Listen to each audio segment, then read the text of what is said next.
Welcome back to OneHappyLime. I'm Jess, and today we're going to dive into a topic that every single generation loves to rant about: kids today. You've heard it, I've heard it, we've probably even said it. Kids today don't know proper phone etiquette. Kids today prefer texting over talking. Kids today just ghost people instead of breaking up or quitting jobs like responsible adults. And my personal favorite, kids today always bored while holding a device that gives them access to literally everything. Y'all, have you ever just observed teenagers in their natural chill state? It's like a wildlife documentary. They're sitting in the same room, fully present in body, but communicating exclusively in meme and TikToks. Not a single verbal conversation, just the occasional chuckle and the universal understood nod of approval. And you know what?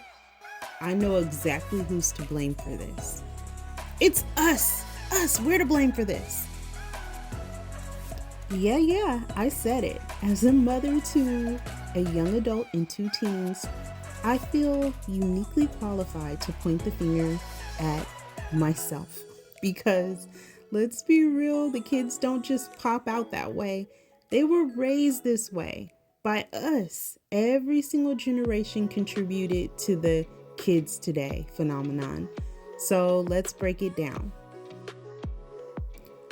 Boomers. Okay, are you listening, boomers? Y'all waited so long to have kids that now you have teenagers, and honestly, probably adults, but you're too tired to wrangle them. You handed them an iPad at 2 years old, and now you're shocked they're glued to their screens. Make it make sense. Gen X, the original mess around and find out generation. You raised these I don't care what you think mini rebels. These kids will literally quit a job via text because they saw you walk out of yours without a second thought back in the day. Congratulations. Millennials, my generation. Oh, my fellow chill seekers. We swore we wouldn't be like our parents. And in our pursuit of peace, we created gentle parenting, tech addicted, anxiety ridden, tiny humans who don't know how to make a phone call but can text like a professional negotiator. And Gen Z, honestly, I don't think you have kids yet, but I'm sure you deserve some blame just on principle. Your younger siblings are watching you and you know it. Now, let's be clear. My kids, personally, are not rude, but they are absolutely hooked on technology. And fun fact, they cannot read or write cursive. That's on me. But here's the thing, I am not panicking, and neither should you. Because at the end of the day, these kids are just an evolution of their time.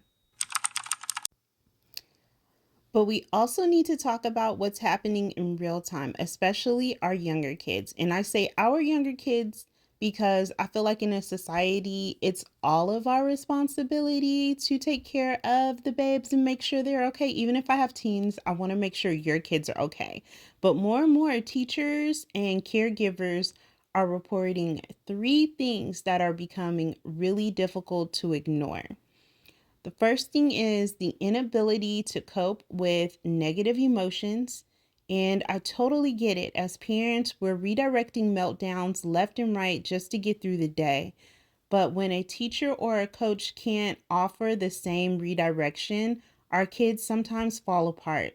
Disappointment, rejection, boredom, they hit hard when you're not used to sitting in those feelings. So we need to do better at preparing our kids with that. Number two, a lack of resilience. This one is tough. Some kids get frustrated the moment they don't succeed at something. I don't know becomes like the default answer instead of trying. And when something doesn't go perfectly the first time, instant meltdown.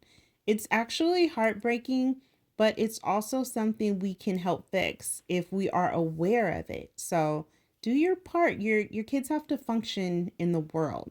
And number 3, I haven't personally seen any kids in my family or inner circle have this problem, but I was looking online and violence in play tends to be like the third biggie. And let's be honest, a 5-year-old doesn't just come up with putting someone in a headlock on their own. That's learned behavior, whether it's YouTube video games or just overhearing the wrong thing. These kids are picking up stuff we never dreamed of at their age. And when they get hurt reenacting a Fortnite fight or on the playground and they're wrestling a bit too much, that's not just a teachable moment, it's kind of a wake up call. So are we blaming ourselves? Yes, but no, but yes, because we're taking accountability, right? So let's really look at how we raise them. Parenting styles play a huge role in shaping our kids.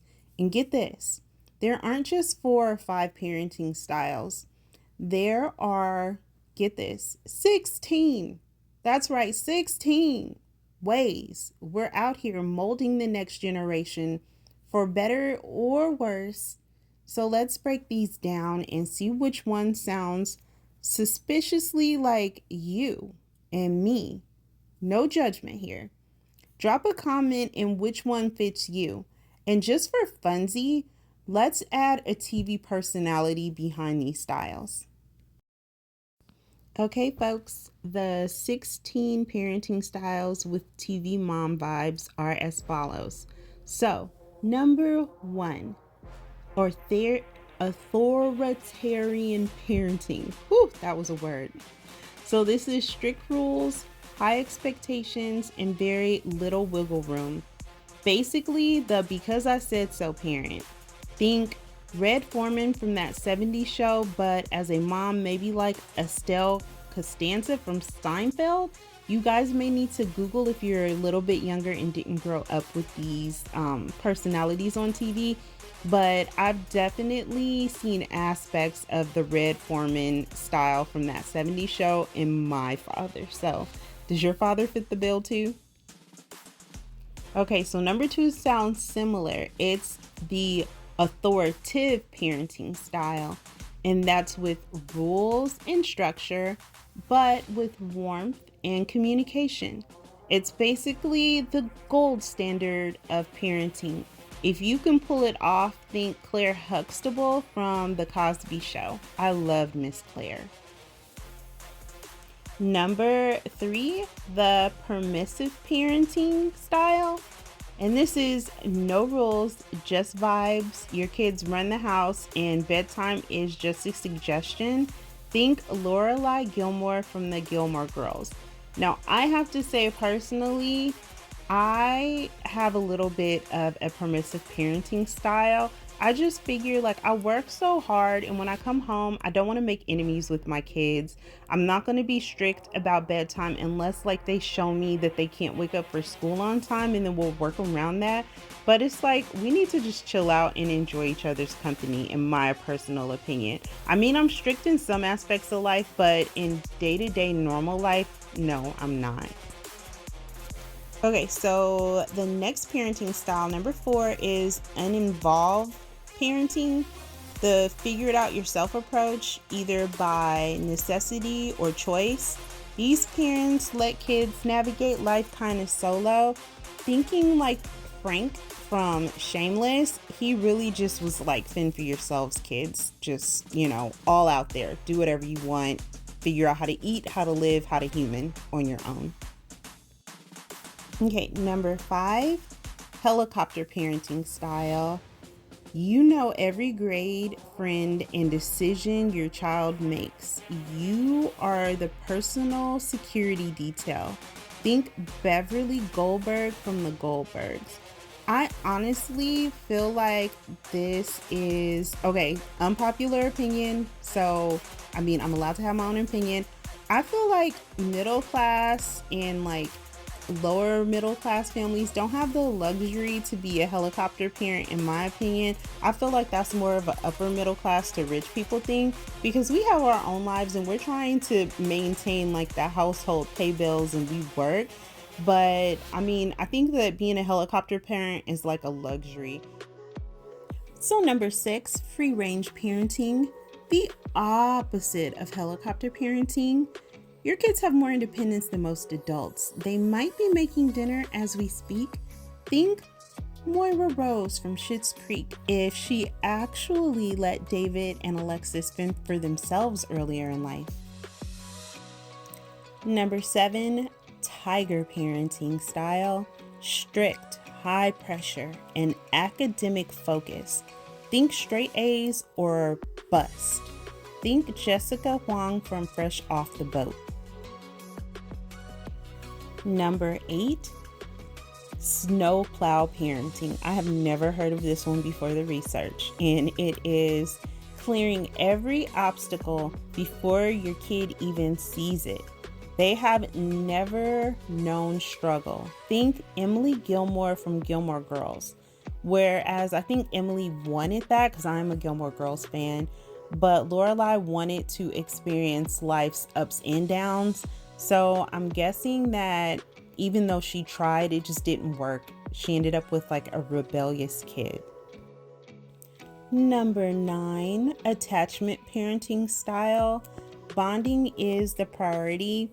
Co-sleeping, baby wearing, and lots of hugs. Think Carolyn Ingalls from The Little House on the Prairie. Whew, man, that brings back my childhood. My mom loved that show, and that family literally did everything together. I think I am a different parent to every kid because of what stage I happen to be in life when I have them. I think my third child was the closest I got to attachment parenting because I chose to stay home after having her, and I was home for 3 years. My other kids, I ended up going right back to work, so the co-sleeping was a must for bonding because honestly, after I got off work, it was mainly the only time that I had to spend with them besides like weekends, but I didn't have traditional weekends. So attachment parenting, definitely, I needed that in order to not feel like the mommy guilt for going back to work with my first 2. Number 10, gentle parenting style. Emotional intelligence over discipline. Absolutely. Your kid has probably negotiated bedtime with a well thought out argument. Think Rebecca Pearson from This Is Us. I really respect her ability to really, process the emotional needs of her kids with care while also expressing when things also hurt her. I really love that about her. Number 11, instinctive parenting. So I know most of our parents parented like this, for better or for worse, but I didn't know there was an actual name for it. And that's not reading parenting books, no blogs, just vibes. You parent based on your gut feeling. Think Frankie Heck from The Middle. Number 12, spiritual parenting. Raising kids with a strong emphasis on morals, faith, and personal values. Think Marge Simpson from The Simpsons. And I know you guys may be like, why? Think about it this way. No matter what happens with homie or whatever is going on with Bart or Lisa, Miss Marge has those kids in church on Sunday. And my grandma was like that, where everything was by faith, by God. And she made our parents get us into church on Sundays, whether we liked it or not. Number 13, positive parenting, all about encouragement and affirmations. If your kid gets a pep talk instead of a timeout, this is you. Think Tammy Taylor from Friday Night Lights. Number 14, slow parenting style, letting kids grow at their own pace, no rush, no pressure, just development on their own timeline. And I'm thinking this is like Rainbow Johnson from Blackish. Okay, number 15. Now, this is the type of parenting that makes kids go no contact, but it is narcissistic parenting. Your kid is an extension of you, and their success is a reflection of your worth. If you're living through them, take a step back. Think, whew, I love you, Miss Jenner, but Kris Jenner from Keeping Up from the Kardashians was like the closest personality I can think of. It could go really good because it's worked out for that family, but it could go really wrong depending on the family dynamics. Number 16 is a doozy, and it is the last one. It is toxic parenting style. So we're talking about emotional manipulation, guilt trips, and control. If this sounds familiar, it might be time to self-reflect. We don't want our kids in therapy like for the rest of their lives. So the personality that I thought was Livia Soprano from The Sopranos. And that is the whole 1 through 16 list of parenting styles that I was able to find. All right, so where did you land? Maybe you're a mix of a few. I know I am. Drop a comment and let's discuss which parenting style or styles you claim. Thanks for hanging out with me today. If you enjoyed this episode, make sure you like, subscribe, and share with your fellow millennial parents who need a reminder that we did this to ourselves. And remember, when in doubt, blame the boomers.